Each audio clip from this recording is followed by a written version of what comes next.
Bom dia, meus irmãos, como é que tá? Tudo bem? Como eu havia falado para os irmãos, hoje nós vamos falar sobre o juízo final. É o dia que Deus vai julgar os vivos e os mortos.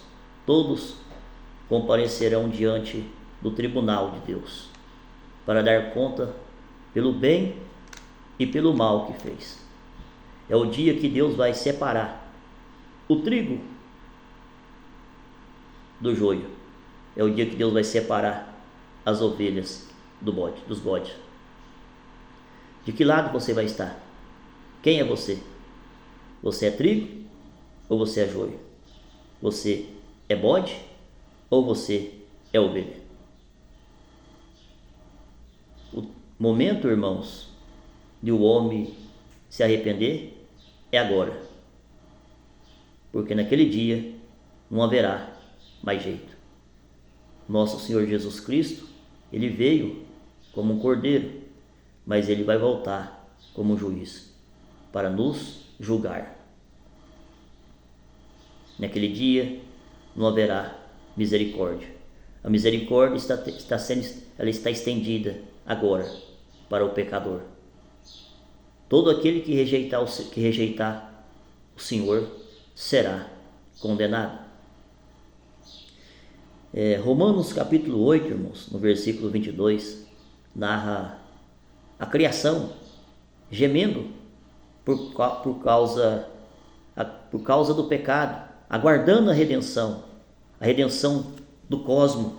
Narra ali a criação gemendo como alguém que sofre dores de parto por causa do pecado, aguardando, esperando a redenção completa, a libertação do pecado, como narra Paulo ali em Romanos 8, no verso 22, narra a criação gemendo por causa do pecado de Adão. Toda a terra foi amaldiçoada. Então, como está escrito, irmãos, em 2 Coríntios, no capítulo 5, no verso 10, Romanos 14, no verso 10, que todos comparecerão diante do tribunal de Deus para prestar conta do bem e do mal que fez. E naquele dia, irmãos, os livros serão abertos. 1 Coríntios, no capítulo 15, no verso 52, no verso 53, narra os anjos, os arcanjos trocando as trombetas, os mortos ressuscitando, aqueles que estão vivos tendo os seus corpos transformados, e todos comparecerão diante do tribunal de Deus para prestar conta daquilo que fez. E lá diante do tribunal de Deus, sendo aberto os livros, o livro das obras, que contém todos os registros de todos os homens, de todos que habitam sobre a terra. E lá vai detalhar todas as nossas ações. Tudo aquilo que fizemos está registrado naquele livro. E será julgado, irmãos, seremos julgados por pensamentos, palavras, por aquilo que nós omitimos de fazer. Então, irmãos, por obras, ninguém poderá ser salvo. Todos que comparecer diante do tribunal de Deus, sem a justiça de Cristo, será condenado. Porque por obras ninguém pode ser salvo. Como eu venho mostrando aqui de forma cronológica para os irmãos, nós vimos que a salvação é somente pela graça, que as obras são os frutos. E nós vimos também que o galardão é a recompensa para aqueles que foram fiéis. E vimos também que terá graus de punição no dia do juízo. E nós estamos vendo aqui agora o julgamento, o juízo de Deus, o julgamento é por obras. As obras são julgadas de todos os homens na terra, pelo bem ou pelo mal que fez. o julgamento. Naquele livro contém tudo aquilo que fizemos, irmãos. Então, por obras, ninguém pode ser salvo. Por obras vai revelar aqueles que tiveram a fé morta. Como nós estudamos também, né, sobre a fé morta e a fé salvífica. Naquele dia vai ser revelado aqueles que tiveram uma fé morta. Então, irmãos, todos aqueles que comparecer diante do trono de Deus, no dia do tribunal de Deus, no dia do julgamento, sem a justiça de Cristo, está condenado. Porque ele julga pensamento, ele julga a intenção do coração. Ele não é igual um juiz terreno que você pode enganar. Não, ele é o Todo-Poderoso. Ele é o Criador dos céus e da terra. E os salvos, irmãos, comparecerão diante do trono de Deus para receber o galardão. O nome deles já estão escritos no livro da vida, antes mesmo do mundo ser formado. Deus os havia escolhido, os elegido. Então, o seu nome já está registrado no livro da vida. Eles comparecerão diante do tribunal de Deus para ser declarado publicamente que eles foram aqueles que Deus, o nosso Pai, escolheu. E foi aqueles que foram justificados pela fé em Jesus Cristo. Eles comparecerão diante do tribunal de Deus, não para ser condenado, mas para ser declarado publicamente que eles são os eleitos de Deus, que são aqueles que Deus escolheu mesmo antes da fundação do mundo, que foram determinados por Deus os seus dias na terra, e os seus nomes estão escritos no livro da vida. Então, quando o nosso Senhor Jesus abre os livros, lá está o nome dos eleitos de Deus, aqueles que foram declarados justos pela fé, receberam a justiça de Cristo, tiveram um advogado de defesa, que é o nosso Senhor Jesus Cristo. Então, irmãos, naquele dia será um dia de alegria para uns e tristeza para outros, porque muitos rejeitaram o seu Senhor, rejeitaram o Criador e serão lançados, irmãos, juntamente com o diabo. Os falsos profetas serão lançados no lago de fogo. Então, irmãos, o momento é agora, a hora é agora, a oportunidade que Deus nos dá é agora. Após a morte, só resta aguardar o juízo. Ao homem está ordenado viver uma só vez, vindo depois disso o juízo de Deus. Então, irmãos, é agora. O momento que os irmãos têm é enquanto os irmãos estão em vida. Enquanto os irmãos estão em vida, os irmãos têm a oportunidade de arrepender dos seus pecados e crer em Jesus Cristo, para que os irmãos possam ser salvos.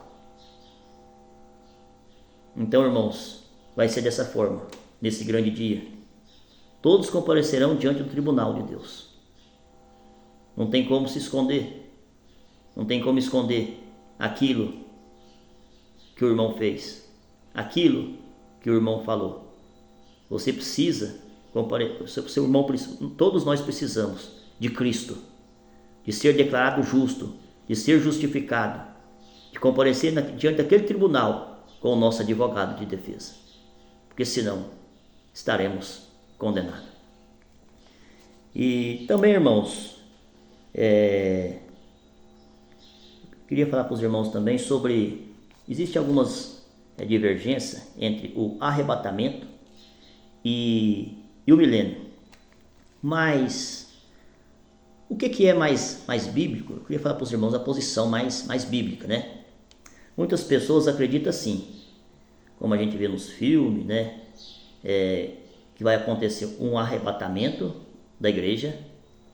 Essa igreja, esse povo viverá com Cristo por 1000 anos e depois ele retorna para buscar os demais. Mas essa posição, irmão, biblicamente, ela não se sustenta. Por quê? As Escrituras, ela relata para nós um único evento. Um único evento que acontecerá na vinda do nosso Senhor Jesus Cristo. E esse evento, o arrebatamento, ele acontece na volta do nosso Senhor Jesus Cristo. Porque as Escrituras, ela narra somente uma ressurreição. Ela não narra 2 ressurreições, ela narra uma ressurreição. Ela narra Cristo voltando para buscar a sua igreja e o arrebatamento acontecendo nos ares. Aqueles que estão mortos ressuscitando, os que estiverem vivos tendo os seus corpos transformados, e Deus trazendo consigo aqueles que dormiram, e eles unindo-se aos corpos glorificados.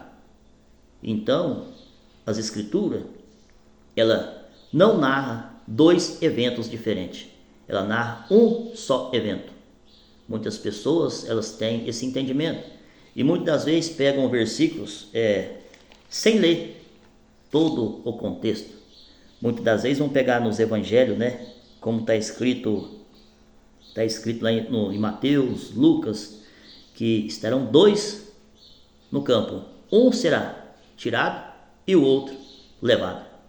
Mas esqueceu de ler todo o texto, porque lá está escrito quando isso vai acontecer: na volta do nosso Senhor Jesus Cristo. Se os irmãos lerem lá em Mateus 24, no verso 41, os irmãos vão ver que ali está falando da volta de Jesus Cristo, da volta do Senhor Jesus Cristo. Se os irmãos lerem lá em Lucas também, 17, da mesma forma, está falando da volta do Senhor Jesus Cristo. Um vai ser levado e o outro deixado. Mas quando? Na volta do Senhor Jesus Cristo. Não são 2 eventos distintos, mas um só evento. O texto deixa claro. Se os irmãos lerem Tessalonicenses no capítulo 4, lá também, do verso 15 ao 18, os irmãos vão ver que é um só evento, não existe 2 eventos. Muitos irmãos acreditam desta forma. E o milênio, irmão, o livro de Apocalipse, ele é um livro simbólico. Então, o que representa o milênio ali? O milênio representa o período entre a primeira e a segunda vinda de Cristo. Os irmãos estão entendendo? Então, o milênio é um período simbólico. O Apocalipse é um livro simbólico, que não se interpreta literalmente. Os irmãos vão ver que o Apocalipse é um livro cheio de símbolos. Para poder entender o Apocalipse, os irmãos vão ter que, primeiro, aprender aquela simbologia que está no Antigo Testamento, a maior parte delas no livro de Daniel. Os irmãos vão achar a simbologia daqueles símbolos que ali estão, para que os irmãos possam compreender o Apocalipse. Os irmãos primeiramente têm que compreender aquela simbologia, para que os irmãos possam interpretar o Apocalipse. Então, é dessa forma os eventos, irmãos. Se nós ler Mateus 24, fica muito claro, né, que as potências do céu serão abaladas, o sol escurecerá, a lua não dará mais o seu brilho, e logo virá o Filho do Homem para buscar a sua igreja, para fazer o julgamento. Então, é dessa forma que vai acontecer. Devemos estar preparados. E o momento é agora. Ele veio como cordeiro e voltará como juiz. Naquele dia, ele voltará para nos julgar. Se você não fez um concerto com Deus, se você não arrependeu dos seus pecados, se você não teve a justiça de Cristo imputada em você, você será condenado e lançado no lago de fogo. Que Deus abençoe os irmãos.